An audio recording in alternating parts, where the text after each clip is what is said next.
Merci d'être avec nous sur les antennes de la télévision Burkina Info. Nouveau rendez-vous de l'émission Le Grand Déballage avec un invité tiré sur le volet, une personnalité qui parle d'un sujet ou de plusieurs sujets. Toujours est-il qu'aujourd'hui, nous avons exceptionnellement choisi de parler de l'éducation. L'éducation dans toutes ses dimensions avec le professeur Khalifa Traoré. Professeur, bonjour. Bonjour. Merci d'avoir accepté l'invitation de Burkina Info. Nous avons décidé de vous recevoir sur le plateau du Grand Déballage pour parler d'un thème qui touche des millions de Burkinabés, les mathématiques. Alors, qu'est-ce que ça vous fait d'apprendre dans les rues ou encore dans les écoles que c'est difficile de faire les maths dans les lycées et collèges? Oui, j'allais dire, bon, je trouve que c'est plus ou moins normal d'entendre cela, mais je pense être indifférent à cela, pour ma part, est inadmissible en réalité. C'est une certaine conception qui est répandue, une certaine image qui est répandue dans la vie, de telle sorte que ça constitue même déjà un blocage pour les apprentissages. Donc c'est nécessaire que les gens réfléchissent comment débloquer, parce que qu'on le veuille ou pas, les mathématiques constituent une nécessité pour le développement de tout pays. Alors, les mathématiques, on les dirait à la base de tout pratiquement. Depuis le bas âge, on vous apprend à compter 1 plus 1 jusqu'au lycée. Vous allez continuer à faire les mathématiques. Quand vous devenez un homme d'affaires, c'est encore les mathématiques parce que vous êtes indéfiniment au contact des chiffres. Oui. Alors, en fait, les mathématiques, c'est partout, partout, partout. En fait, depuis, j'allais dire, la maternelle jusqu'à l'université. Mais je ne veux pas qu'on ramène juste les mathématiques au niveau des mathématiques scolaires.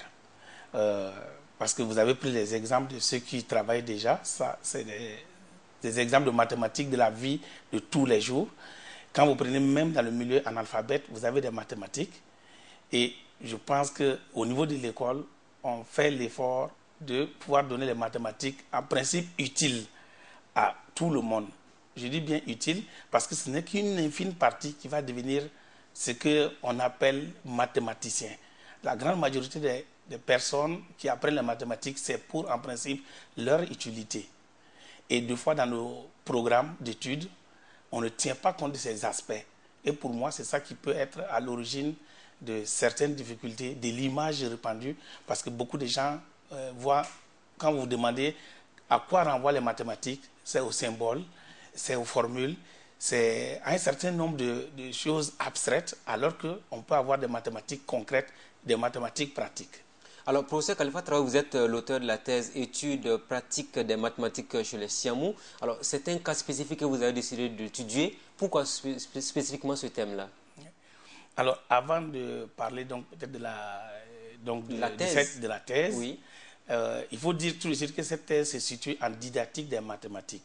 Et il faut faire une distinction entre la didactique des mathématiques et les mathématiques. De façon générale, il faut faire une distinction entre la didactique d'une discipline et la discipline elle-même. Donc, je vais prendre juste l'exemple sur le cas donc, des mathématiques. Donc, la didactique d'une discipline, de façon générale, est donc l'étude, j'allais dire, de tout le processus d'enseignement, toutes les difficultés liées à l'enseignement, apprentissage de la discipline dans sa globalité. Je dis bien dans sa globalité. Vous parlez de difficultés surtout. Difficultés. On en reparlera tout à l'heure. Donc les difficultés liées à l'enseignement et apprentissage donc d'une discipline dans la globalité. Parce que vous comprenez bien que si quelqu'un n'est pas motivé pour une discipline, ça va constituer des difficultés. Il va avoir des blocages. Donc ça veut dire que la réflexion dans le sens de motiver les apprenants ou les enseignants vont rentrer dans le champ de la didactique. Donc c'est résumé un peu comme ça, mais c'est tout un domaine. Alors vous avez choisi de vous baser notamment sur les difficultés. Pourquoi vous avez accentué votre thèse justement sur ces difficultés d'appréhension de ce volet-là, notamment au niveau des mathématiques? Alors, donc il faut partir à l'origine de mon questionnement de recherche. Quand j'étais étudiant, parce que je suis mathématicien au départ, donc c'est-à-dire j'ai une première thèse en mathématiques, donc en algèbre, mathématiques pures, et donc j'étais professeur de mathématiques. Et pendant l'exercice de mes fonctions, donc d'enseignant, il est arrivé que je retrouve des élèves qui essaient de justifier leur raisonnement par leur culture. Donc ça veut dire qu'on le veuille ou pas, la culture a une influence sur le raisonnement des enfants et ça a une influence donc sur les résultats en maths. Donc je me suis posé la question de voir dans la culture qu'est-ce qui pouvait être des sources de difficultés ou qu'est-ce qui pouvait être des sources de facilité pour l'apprentissage de ces mathématiques-là. Et naturellement, il y a un problème d'adaptation des programmes, etc., etc. Donc, c'est un peu dans ce sens-là que pour moi, j'ai essayé d'étudier les pratiques mathématiques chez les Siamous. Donc, au Burkina Faso, c'est une thèse qui a été soutenue en 2006 au Canada. Et les pratiques mathématiques, il faut comprendre ça. Quand on parle de pratiques mathématiques construites en contexte, on pourrait dire aussi les mathématiques de la vie de tous les jours. Alors, ce qui nous a surtout intéressé en vous recevant dans l'émission Le Grand Déballage, c'est le fait que vous avez voulu faire le distinguo entre le paysan qui n'a jamais été à l'école et l'élève qui apprend par exemple à tracer le rectangle ou encore le triangle. Et vous êtes parvenu à montrer que souvent on n'a pas forcément besoin d'aller à l'école, mais on arrive à faire des choses extraordinaires et qui ont un lien étroit avec notamment les mathématiques. Oui. C'est l'histoire par exemple de cette case, comment les paysans arrivent à faire leur case justement. Oui, alors justement avant cette thèse, si je dois raisonner d'un point de vue purement mathématique, on pourrait dire qu'il y avait des cases qui avaient l'apparence d'être rectangulaires. Mais maintenant, moi, je peux affirmer que les cases que les Siamous construisent, les cases qui ont l'apparence d'être rectangulaires, sont effectivement rectangulaires. Parce que simplement, je suis parti les observer. Très souvent, quand on n'observe pas, on pense qu'ils font du bricolage. Il y a un raisonnement rationnel derrière leur démarche. Alors, le problème est assez simple. Je pose comment le paysan qui ne connaît pas le rapporteur, qui ne connaît pas l'équerre, qui ne connaît pas le compas, peut-il tracer un rectangle juste à partir d'une corde et puis, bon, j'allais dire des pointes ou des clous, puisqu'il s'agit de faire la base rectangulaire de la case. J'ai observé et maintenant, je vois que ce qu'ils utilisent, ça correspond à un théorème qu'on enseigne, je crois, en 5e ou en 4e. Mais c'est enseigné d'un point de vue théorique. Et du côté des paysans, eux, ils pratiquent. Mais poser ce problème-là à des profs de maths, sauf ceux que, bien sûr, j'ai tenu à l'université de Koudougou, ou ceux qui ont suivi ma formation, où j'ai donné cet exemple. Mais vous posez la question simplement à des professeurs de mathématiques de tracer un rectangle à partir d'une corde simplement. Mais il y a beaucoup qui vont faire... Alors qu'il n'y a pas de différence dans le fond. Non, c'est parce qu'en quatrième, il y a un théorème qui dit simplement qu'un rectangle, une propriété caractéristique du rectangle est que c'est un quadrilatère qui a les diagonales égales et qui se coupent en leur milieu. C'est ce qu'on enseigne en théorème aux élèves de quatrième. Mais ils ne pratiquent pas. Les paysans, à la limite, on va dire qu'ils n'ont pas ces enseignements, mais eux, ils vont pratiquer pour pouvoir tracer. Alors, dans ma thèse, effectivement, j'ai regardé un certain nombre d'activités et il y a ce que nous appelons, ce que j'ai appelé des théorèmes en acte, parce que ce n'est pas les théorèmes en acte, donc c'est des choses que les paysans utilisent. Quand vous prenez le cercle, quand vous prenez le rectangle, quand vous prenez, j'allais dire, non, c'est pas les pyramides, les cônes. Quand vous prenez les cônes, parce que la toiture des cases rondes, quand vous regardez, c'est sous forme de cônes. Voilà des exemples qui viennent montrer des situations pratiques de mathématiques, mais de la vie de tous les jours des paysans. Oui, mais ce qu'on constate, c'est qu'avec les élèves au lycée, on ne leur apprend pas de façon pratique. Après le cours, souvent, on oublie même les théorèmes et autres. Et oui, c'est ça. Parce que le problème, c'est qu'il y a une certaine représentation des mathématiques à l'école. Très souvent, le professeur lui-même, il enseigne les mathématiques pour elle-même.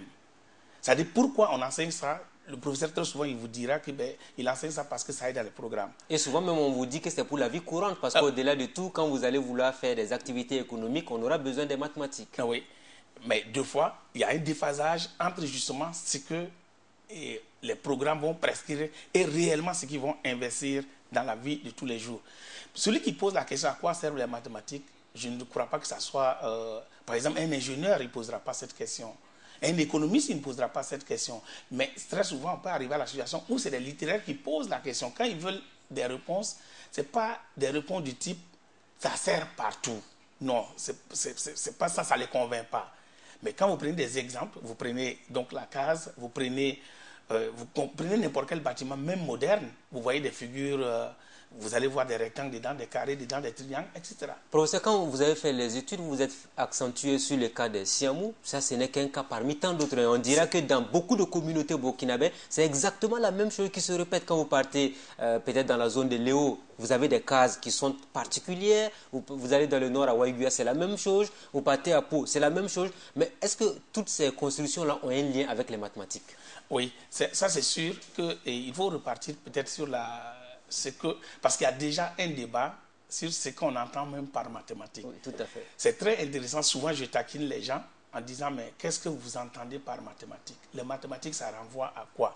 Quand tout le monde dit que les mathématiques, c'est difficile, les mathématiques, c'est ceci, c'est cela, est-ce qu'on parle des mêmes mathématiques? Les mathématiques, c'est quoi? Si on définit les mathématiques par les types de problèmes qu'elles résolvent, il est évident que chez tous les peuples, il y a des mathématiques. Parce que pour moi, les mathématiques, c'est des manières de faire. Donc là-dedans, je vais voir par exemple ce qu'un auteur australien a appelé counting, c'est-à-dire le comptage. Bon, je traduis en français. Donc le comptage, la localisation, donc l'orientation, la localisation, l'explication ou l'argumentation ou la logique, si on peut parler ainsi. Il y a un certain... Tous les peuples comptent, tous les peuples s'organisent. Donc, dans un de mes articles, je disais que, à un moment donné, je disais que non, les peuples sont si différents. Les peuples sont si différents que chacun a sa manière de compter, de s'organiser et de voir les choses. Maintenant, c'est deux fois le fait de vouloir tout ramener de la même manière. Deux fois, les enfants peuvent être complètement perdus. Oui, mais pour tous ces millions d'enfants qui sont en train de regarder Burkina Info et qui ont en face d'eux aujourd'hui un professeur de mathématiques comme vous, ils se posent la question de savoir d'où vient ce mystère autour des mathématiques finalement. Parce qu'on dit c'est difficile et les élèves n'osent pas s'aventurer parce qu'après la classe de troisième, beaucoup se disent « Moi, je vais en A parce que je préfère être littéraire que d'aller être confronté à des difficultés de mathématiques à n'en pas finir. » Oui. Et le problème, je pense que le vrai problème, c'est déjà lié à la conception que les gens ont des mathématiques. Je parle des mathématiciens eux-mêmes, des professeurs de mathématiques. Il y a quelque chose, deux fois je suis révolté, mais c'est normal maintenant, parce que c'est après peut-être mes études en didactique que je me rends compte des problèmes. Tant que j'étais mathématicien pur, je ne me rendais pas compte du problème. Mais depuis que j'ai fait la didactique, pour moi, l'erreur est un état de la connaissance. Quand je prends les erreurs, c'est des états de connaissance. Donc, je ne condamne plus l'erreur d'une certaine manière. Pour moi, comment rebondir de l'erreur de l'élève, de l'apprenant, pour le faire avancer. Et tenez-vous bien, vous prenez le cas du bac C, la série C. La série C, c'est censé être, on prend les meilleurs en mathématiques en seconde, on les regroupe, on les met en C. Essentiellement, c'est les mathématiques qui les font partir en C. Ils sont combien? Cette année, j'étais le président du jury des bacs C. Il n'y avait, au total, quand vous prenez, il n'y avait que 125. Je dis bien 125. 125 pour tout le territoire burkinabé? Non, ici à Ouaga. Pour Ouagadougou. Mais c'est le gros lot. Oui, mais ça montre un peu ce que ça représente à l'intérieur du pays. Oui. Peut-être que vous allez avoir des régions où on n'en a même pas pratiquement. C'est ça. Il y a plein de régions où il n'y en a pas. La région de Koudougou, il y a eu une année où j'ai eu les bacs C là-bas. Il n'y avait que 6 candidats. J'ai dit bien 6 candidats. Et j'ai pris les notes de ces gens intéressés des 6 au bac. Sur les 6, il n'y avait qu'un seul qui avait la moyenne en maths. Je dis bien en maths. Un seul. Donc ça veut dire que pour leur discipline de base, si ça ne tenait qu'à eux, eux tous, ils ont échoué. Or, on dit que c'est les meilleurs. Voilà. J'ai tout de suite attrapé le prof de maths, je le taquinais. Je voulais le faire raisonner. J'ai dit, vous voyez, nous, on a un problème. Quand le niveau est bon, vous élevez le niveau des épreuves pour avoir toujours le même résultat. C'est ça la réalité. Parce que le niveau est bon, on corse les épreuves de C et ça devient difficile. Donc, à la conséquence, les meilleurs qui sont les gens qui avaient des 14, 15 de moyenne en première C et qui auraient pu peut-être garder ces 14, 15 de moyenne en D, on les envoie en C, ils se retrouvent avec 10 de moyenne, ou ils ratent complètement le bac. Et après, on est étonné que les gens ne veulent pas s'engager dans les études mathématiques. Parlons de ces 150, il y a eu combien qui ont finalement réussi à obtenir Bon, non, cette année, les résultats, je peux dire que les résultats étaient assez bons parce que je ne me rappelle plus exactement, mais pratiquement tous les établissements réguliers, je ne veux pas dire il y a un seul établissement qui n'a pas fait 100%. Tous les établissements réguliers, en fait, il y a eu 100% et les échecs, c'est seulement du côté des candidats libres. Des candidats libres. Alors, vous avez parlé des C, mais quand ils arrivent à l'université, là, c'est une autre paire de manches parce qu'ils ne sont pas nombreux. Beaucoup d'amis, beaucoup de gens qu'on connaît sont arrivés à l'université, ils ont commencé à faire les mathématiques et ils ont tout simplement échoué. Ah oui. Ça aussi, je pense que c'est un problème très sérieux, d'ailleurs, qui a fait l'objet de la thèse de mon premier étudiant, j'allais dire. Il y a mon étudiant qui a travaillé sur ça. En fait, c'est le problème de transition on a posé le problème en termes de transition entre le secondaire et le supérieur. Comment se fait-il que les meilleurs étudiants, les meilleurs élèves, les élèves les plus brillants, parce qu'on ne part pas dans les études scientifiques qui veut à l'université de Ouagadougou. Il y a une commission d'orientation qui sélectionne et c'est les meilleurs qu'on a, en tout cas les meilleurs en mathématiques, dans les matières scientifiques qu'on envoie là-bas. Comment se fait-il que les meilleurs, déjà le bac est très sélectif, ensuite on fait encore une sélection, et on prend les meilleurs, ils vont dans les filières scientifiques, et comment ces meilleurs deviennent subitement, oui, entre guillemets, des idiots culturels en mathématiques. Ça veut dire quoi? Le tamis n'aura pas servi à grand-chose finalement. Il y a un problème. Oh, c'est ça. Qu'est-ce qui se passe? Donc c'était un peu l'objet du travail de mon étudiant. Et qu'est-ce qui est ressorti? Quelles sont les difficultés que l'étudiant a fait ressortir justement dans son travail? Alors, qui représente une évidence pour l'ensemble des Burkinabés aujourd'hui. Oui. Alors, à ce niveau, l'échec à l'université, il y a plusieurs raisons possibles. On laisse tomber les raisons qui sont d'ordre social et autres. Mais lui, il regarde un peu ce qui est lié vraiment aux mathématiques, c'est tout. C'est vrai qu'il y a certaines choses qui peuvent être liées aux mathématiques pour les problèmes de temps et autres, mais voilà, il a incriminé pour lui, il est arrivé à montrer dans sa recherche que la représentation que les gens ont des mathématiques, la croyance que les gens ont des mathématiques, c'est un des facteurs. C'est un facteur limitatif déjà? Oui, c'est favorisant l'échec. Oui, mais déjà, oui, c'est favorisant l'échec, donc c'est un facteur limitatif à la réussite de la personne. C'est ça. Mais quand on prend un peu l'exemple du fait que tu étais brillant, un élève qui était brillant au lycée, qui arrive, qui se dit, je vais faire les maths, parce qu'il a eu quand même 16 ou 17 au bac, et il arrive, il échoue. Mais lui, on s'est dit qu'il était plus consciencieux du choix qu'il allait opérer à l'université. Oui, mais je pense que ça, c'est la difficulté quand je parle de la vision, c'est des acteurs, ce n'est pas de l'étudiant. Oui. Quand je parle de la vision ou la représentation des mathématiques, c'est des différents acteurs. C'est-à-dire que ce soit des étudiants, que ce soit des enseignants de l'université, que ce soit des enseignants du secondaire. C'est le premier point qu'il a trouvé. Et deuxième point, et qui est important aussi, c'est la rupture entre les programmes du secondaire et du supérieur et la rupture entre les méthodes d'enseignement. Ça, c'est aussi un point qui est vraiment important. Et naturellement, il est parti après du côté des maths. Les exigences en matière de formalisme, parce que à l'université, on devient de plus en plus, l'enseignement des mathématiques devient de plus en plus formel. Donc la différence en termes d'exigence au niveau du formalisme et de la démonstration. Donc quand vous regardez ça, bon, c'est grosso modo ces trois axes-là qu'il a explorés. Oui. Et à un moment donné, il y a aussi la formation des enseignants qui est questionnée. Comment on devient prof de maths? Parce que quand ceux qui m'ont enseigné ont une certaine représentation, quand moi-même je sors, j'ai cette représentation, ça se perpétue.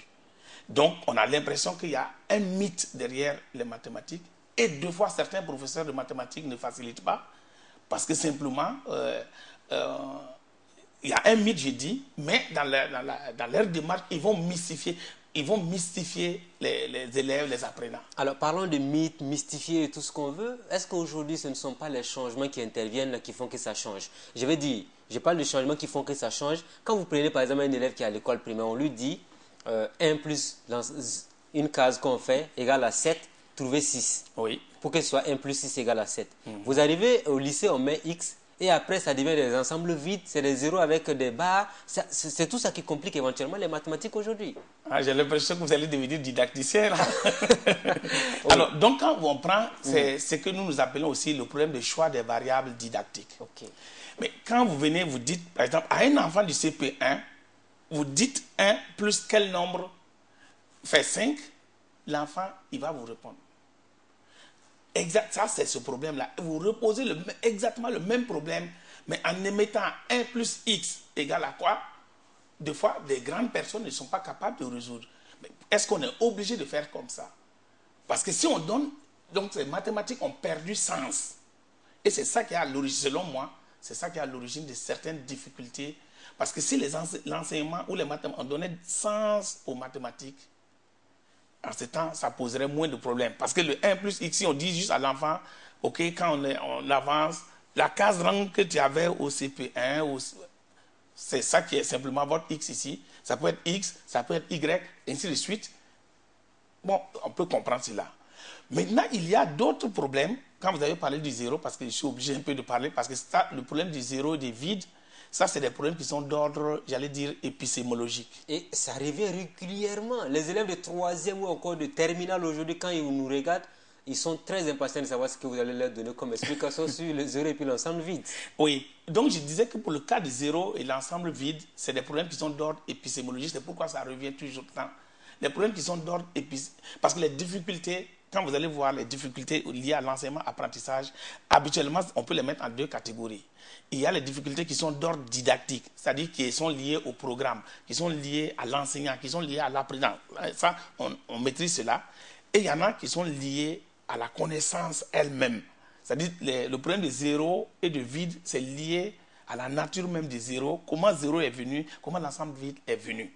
C'est lié à ça directement. Quand vous prenez à l'école primaire, très souvent on va étudier comment on étudie les zéros. On ne commence pas par zéro. On commence habituellement par 1, 2, 3. Et après, on commence à faire des soustractions pour arriver à zéro. Et dans nos langues, ou en français, très souvent les gens confondent zéro et vide. Ça, c'est la base de la perte de beaucoup de personnes au niveau des mathématiques. Parce que simplement, quand quelqu'un résout une équation, il vient trouver x égale à 0. Dans la mesure où il confond 0 et vide, où il confond 0 et rien, parce que dans nos langues, on va dire 0, vous prenez en Dula, vous prenez en Moré, vous prenez dans toutes nos langues là, ils vont confondre. Et même au niveau du côté de l'alphabétisation, c'est comme ça qu'ils vont traduire. Donc l'enfant, il vient trouver 0, c'est la même chose que rien. Or, le rien, en réalité, c'est en termes de l'ensemble vide. Donc, tout de suite, les gens vont commencer à confondre 0 et l'ensemble vide. Alors que non, 0 est un nombre comme n'importe quel autre nombre. Donc, s'il vient trouver x égale à 0, il devait mettre la solution, c'est constitué de l'ensemble qui est juste formé de 0. Il y a une solution et c'est 0. Or, quand c'est l'ensemble vide, ça veut dire que c'est impossible. Donc là, il n'y a pas de solution. Vous voyez, c'est ce petit jeu-là. Voilà, alors, en tout cas, merci pour ce cours magistral, on dira, qui aura permis sans doute à certains de nos téléspectateurs de savoir comment faire la distinction. Alors, professeur, je voudrais qu'on revienne sur l'histoire de Kaz et les pyramides d'Égypte. Pour avoir eu la chance de voir les pyramides en Égypte, quand on regarde un peu la structuration, c'est extraordinaire. On se demande c'est à quelle époque de l'histoire de l'humanité qu'on a pu faire ça. Parce que chez nous aussi, on a nos valeurs, ce sont ces cases, ce sont ces rectangles, mais il y a toujours quand même un lien avec les mathématiques. Oui. Même si, il faut le dire, qu'on n'a pas été capable de percer le mystère de la construction des pyramides jusqu'à présent. Oui, je pense qu'à ma soutenance en ce temps, quand j'ai posé le problème, quand on a présenté un peu ce que les paysans faisaient, il y a un membre du jury qui a dit, mais tiens, lui, il a l'impression qu'il y a un lien avec les pyramides. C'est juste ça s'est arrêté juste à ce niveau, parce que on s'est dit que les pyramides d'Égypte n'ont pas été construites à partir des instruments de mesure. Ça doit être à partir des propriétés intrinsèques des différentes figures. Parce que les instruments de mesure, on peut faire des erreurs de mesure. Alors que quand c'est à partir des propriétés caractéristiques, en principe, bon, de ce côté, il n'y a pas... Mais quand vous voyez la netteté des images de ces pyramides, il faut y être pour comprendre. C'est extraordinaire. Oui. Et donc, beaucoup de gens pensent que c'est certainement à partir des propriétés et non des instruments juste de mesure. Mais ce n'est que des hypothèses. Il n'y a pas de... Moi, personnellement, je ne suis pas parti vraiment de ce côté. J'étais étonné, j'étais aussi content que ce membre du jury fasse un lien entre ce que ce petit peuple au Burkina Faso, les Siamous, font, et puis bon, au niveau de l'Égypte, mais c'est vraiment juste une hypothèse. Alors, professeur, est-ce qu'aujourd'hui, la différence de compréhension qu'ont les enfants des mathématiques, là, aujourd'hui, n'est pas le reflet même de notre système éducatif où l'apprentissage n'est pas ce qu'il faut pour nos enfants d'aujourd'hui? En partie, parce que je me dis, de toute façon, pour moi, il faut absolument contextualiser l'enseignement, l'apprentissage des mathématiques. Pour moi, c'est quelque chose qui est absolu. Parce que tant que l'enfant, dans certains de mes articles, j'ai montré que le petit Burkinabé se trouve dans deux mondes mathématiques qui s'ignorent. Les mathématiques de la vie de tous les jours et les mathématiques de l'école. Et le problème, même dans ma thèse, j'ai montré des exemples où effectivement les mêmes problèmes donnent des solutions différentes et ça se contredit. Quand l'enfant donne la solution de la vie de tous les jours à l'école, on va le considérer comme un échec. Or que c'est peut-être certainement l'enfant qui est qui a le plus de recul parce qu'il trouve une solution théorique. Je dis tout ici, vous dites à un enfant de partir vendre des mangues, là il dit 5 mangues à 40 francs, combien coûte une mangue? Tout de suite, on pense à des règles de 3, il obtient 8 francs. Mais si l'enfant dit, mais au marché, je n'ai pas 8 francs. Et puis en plus, c'est mal placé parce que de toute façon, si l'enfant, dans notre culture, on débat des prix, on discute des prix. Donc quand vous dites, vous devez vendre 5 mangues à 40 francs, en réalité, vous avez dit à l'enfant de ne pas vendre les 5 mangues à moins de 40 francs. S'il vend à plus de 40 francs, vous n'avez pas de problème. Or, la compréhension de l'école des mathématiques, là, ça doit être égal à 40 francs. Si ce n'est pas possible, on dit qu'il n'y a pas de solution. Or, ici, dans la vie de tous les jours, l'enfant qui dirait que je vais vendre chaque mangue à plus de 10 francs, si toutes les mangues ont la même valeur, bien sûr, on va le considérer comme un échec. On risque de dire même, il ne comprend rien, il est nul, alors qu'on n'a pas compris l'enfant. Donc, pour moi, et pour pallier un peu aux difficultés, on doit agir sur la formation des enseignants. Faut-il réadapter aujourd'hui la formation? Pour moi, il faut agir sur la formation des enseignants. À défaut de pouvoir intégrer dans les curricula les mathématiques de la vie de tous les jours, au moins que les enseignants comprennent qu'il n'y a pas une seule bonne manière de faire. Ça, c'est très clair. Quand vous prenez les problèmes concrets en troisième, ça tout le monde vérifie, tout le monde peut vérifier. On a payé combien d'heures de mathématiques pour qu'on apprenne aux gens à faire les équations et autres. Et quand on va faire l'évaluation en troisième, on donne des problèmes qu'on aurait pu donner au CM2. Curieusement, donc ça veut dire que les problèmes concrets qu'on donne en troisième, un élève de CM2 peut le traiter. Ben, il faut convaincre ceux qui nous regardent actuellement. On vous écoute, allez-y. Expliquez-vous. Alors, quand vous prenez en troisième, j'aurais pu prendre...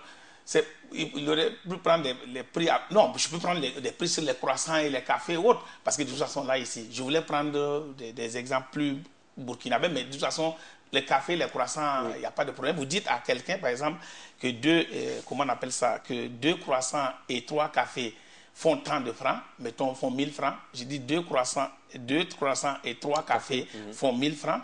Ensuite, vous dites, vous diminuez le nombre de croissants et vous augmentez le nombre de cafés. Vous dites un autre prix. J'avais dit 1000 francs et vous dites, par exemple, 700 francs. Ensuite, vous continuez à diminuer. Vous voyez, le premier écart, c'est 300. Quand vous diminuez, après, vous faites l'écart là est plus de 300. Là, tout de suite, vous dites à quelqu'un de traiter. Au niveau de l'école primaire, c'est très simple parce que quand vous avez diminué, ça veut dire qu'on a enlevé un croissant et on a remplacé par un café. C'est ça. Donc, la différence de prix entre le croissant et le café, c'est ça qui correspond à la différence de montant là-bas. Quand vous passez au deuxième niveau, c'est exactement la même chose, mais vous vous rendez compte que ce n'est pas le même montant. Donc, tout de suite, on peut dire que c'est impossible. On n'a pas besoin de continuer.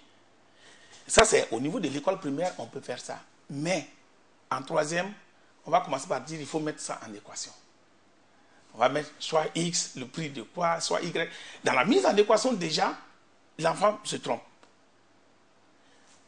C'est vrai que si j'avais été averti, je prendrais un exemple concret du BPC. C'est-à-dire, vous prenez le BPC de l'année dernière, tous ceux qui nous écoutent et qui tiennent, par exemple, des classes non, pas de troisième, de CM2, ils n'ont qu'à chercher les épreuves du BPC de 2015. Ils prennent le problème concret, ils donnent à leurs enfants. De CM2.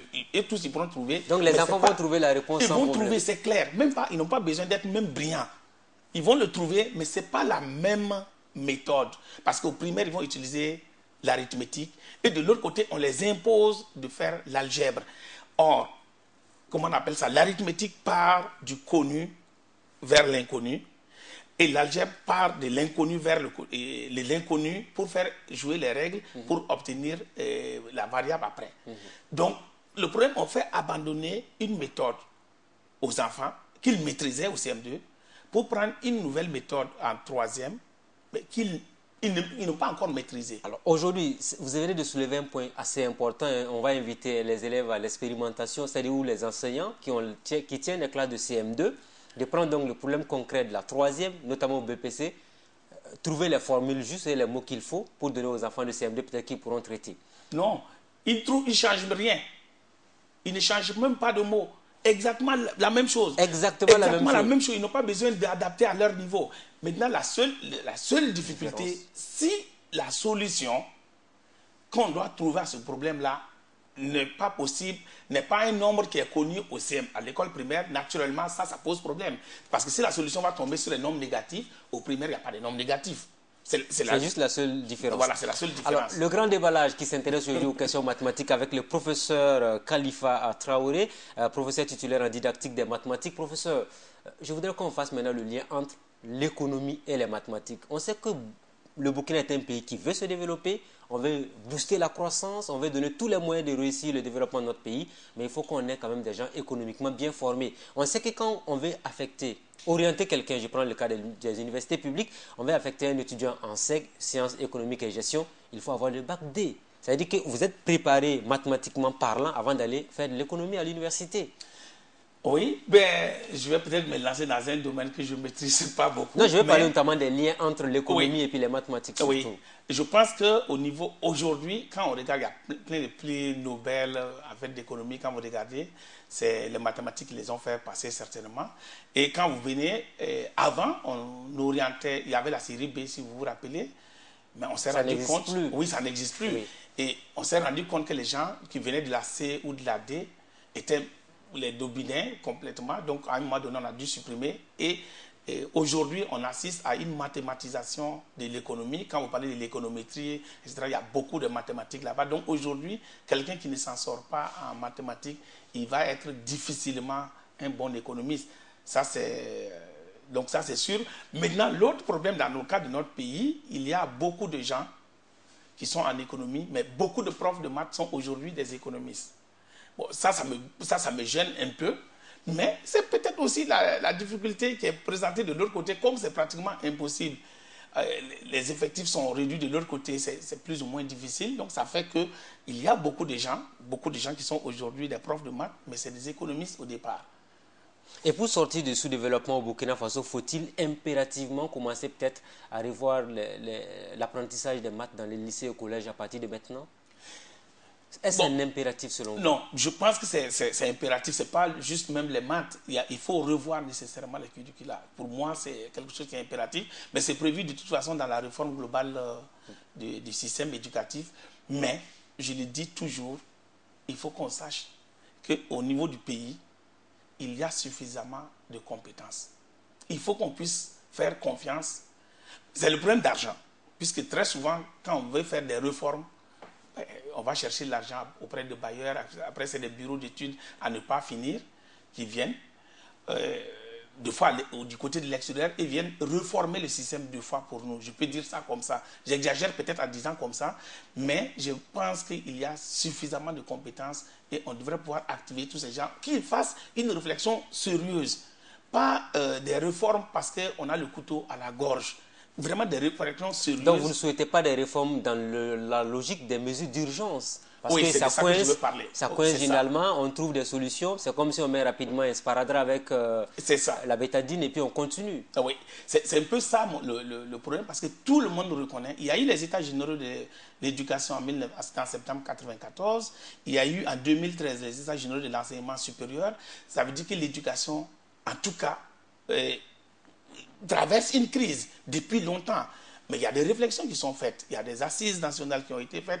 Il y a un certain nombre de recommandations. Mais le gros problème, je le dis toujours, quand on fait ces recommandations, pour la mise en œuvre après, ça pose un certain nombre de problèmes. Il faut donc qu'il y ait un suivi régulier de ces recommandations qui sont formulées au cours de ces rencontres-là. Oui. Je vais parler maintenant de l'éducation, formation, emploi. On en parle régulièrement parce qu'on se dit, très souvent, l'élève peut apprendre les mathématiques, connaître tout ce qu'il veut, mais quand il arrive sur le terrain, c'est assez compliqué.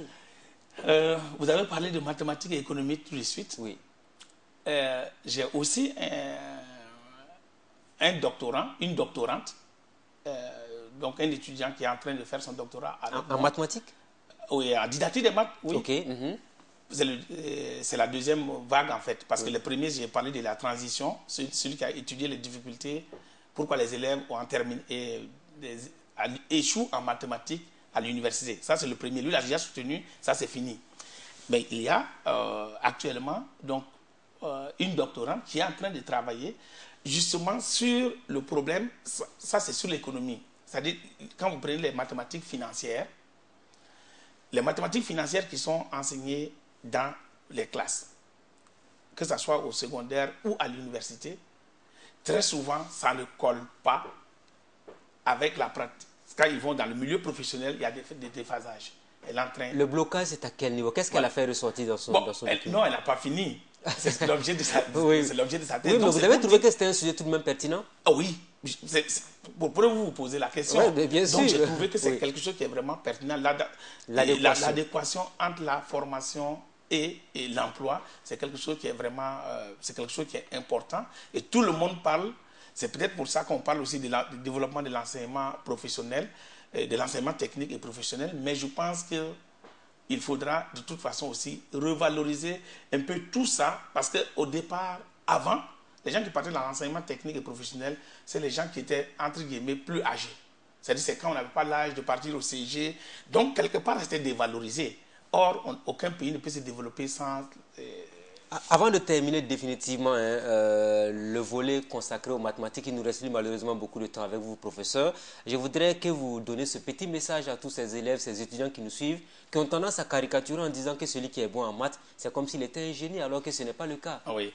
Oui, ça, ce que je vais dire tout de suite, je pars du principe que tout le monde peut être un bon mathématicien. Tout le monde peut être un bon mathématicien.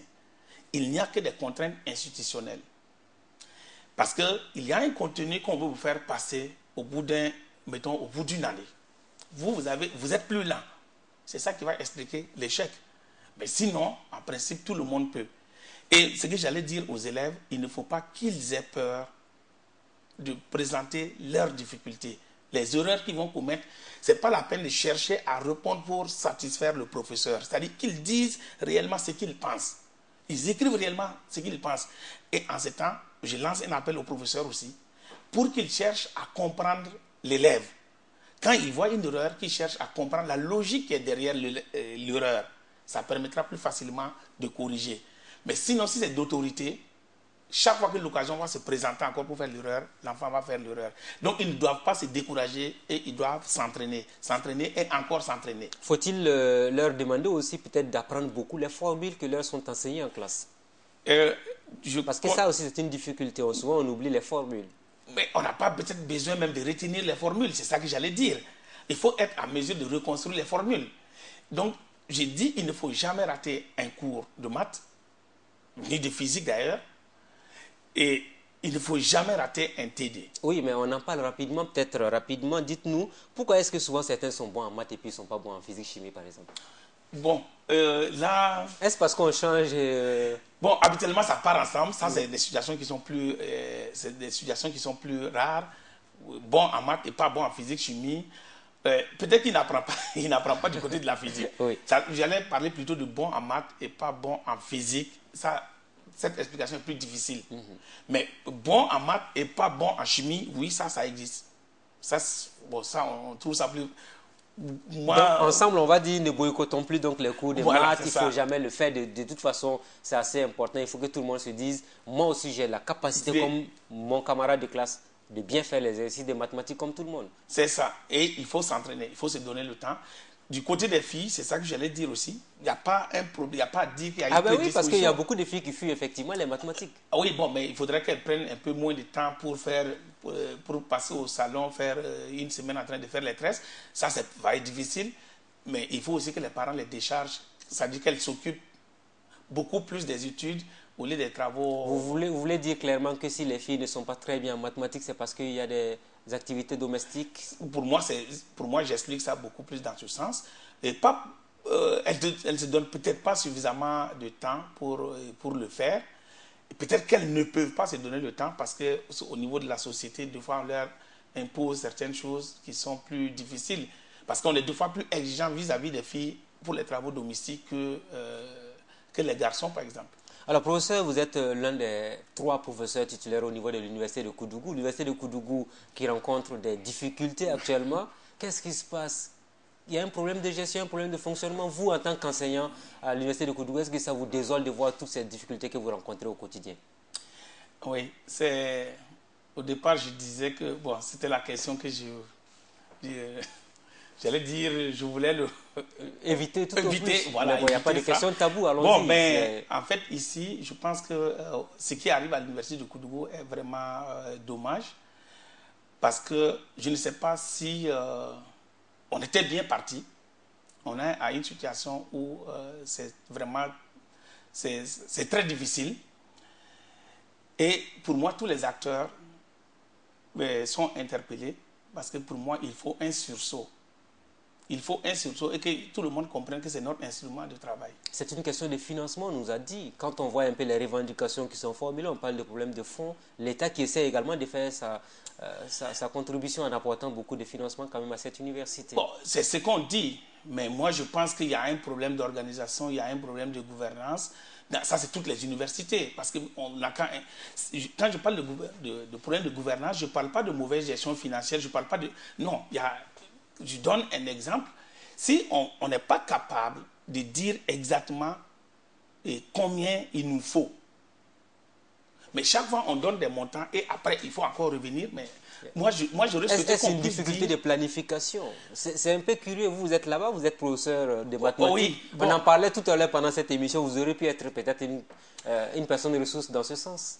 Oui, bon, j'allais dire que moi je n'ai pas été beaucoup mêlé donc un peu dans la gestion de la crise, mais pour avoir occupé un certain nombre de fonctions. Donc, je rappelle que vous avez été directeur de cabinet du ministre des Enseignements secondaires et supérieurs. Ça veut dire que vous avez eu le temps de savoir un peu toutes les difficultés qu'on rencontre dans ces genres d'universités publiques. Oui, et donc c'est un peu, pour cette expérience-là que je dis. Sinon, la crise actuelle, je n'ai pas été beaucoup impliqué là-dedans. Je suis sur le mail groupe des enseignants, j'essaie de suivre. Mais... Si on vous disait, professeur Khalifa Traoré, de faire une proposition concrète pour sortir l'université définitivement de cette crise, qu'est-ce que vous allez dire? Alors, j'allais dire les universités. Pour moi, il faut simplement il faut améliorer la gouvernance. C'est-à-dire impliquer tous les acteurs, toutes les personnes ressources pour résoudre le problème. Parce que tout n'est pas que... non, il y a des problèmes d'argent, ça c'est vrai. Mais même quand je dis qu'il y a des problèmes d'argent, peut-être que même ce qu'on a écrit, il y a des trucs qui sont flous dedans. C'est possible. Des fois, un audit.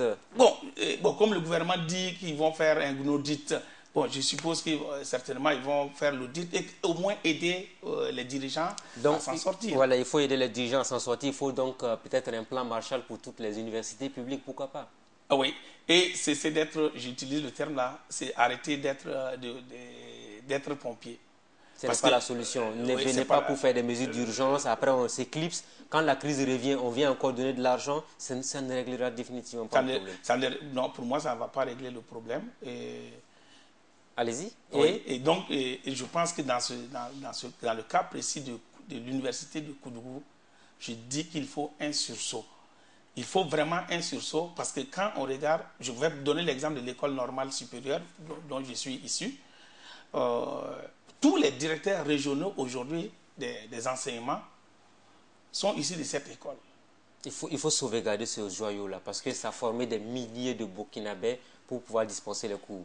Alors, maintenant, on va penser les problèmes de l'université de Koudougou, je dis à qui veut l'entendre, ne sont pas liés à l'école normale. Ce n'est pas lié au fait que l'école normale soit à l'université de Koudougou. Non, je ne crois pas. C'est dans un mouvement mondial, on est en train d'amener plutôt les écoles normales dans les universités. Ok.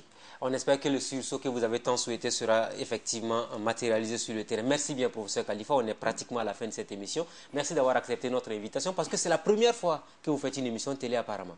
Oui. Alors donc, ça veut dire que nous avons la chance de vous avoir. Nous vous remercions. Merci à tous de nous avoir suivis. J'espère que le grand débat du jour, exclusivement consacré aux mathématiques, vous aura apporté sans doute quelque chose. Très bonne suite de programme à tous et à toutes et à bientôt.